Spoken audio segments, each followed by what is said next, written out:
Pour Sioran, l'homme est animé par une énergie proche de ce que l'on pourrait appeler une volonté d'agonie, fondamentalement antinomique avec la volonté de puissance nietzschéenne, par exemple.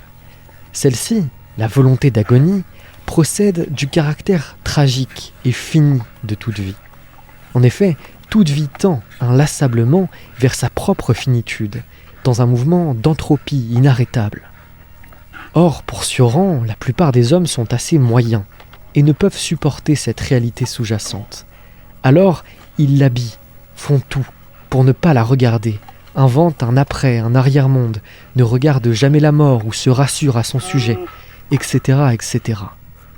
Mais au fond, toutes ces choses sont des postures d'autruche, tout juste bonnes à camoufler un manque de courage quant à la réalité tragique de l'existence.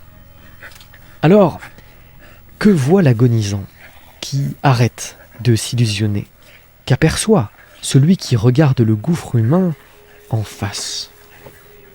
Eh bien, pour Sioran, d'abord, il voit le combat, celui de la vie, qui n'est en définitive qu'un timide mammifère chétif qui se débat dans les grandes griffes de la mort et qui finira par y périr inévitablement.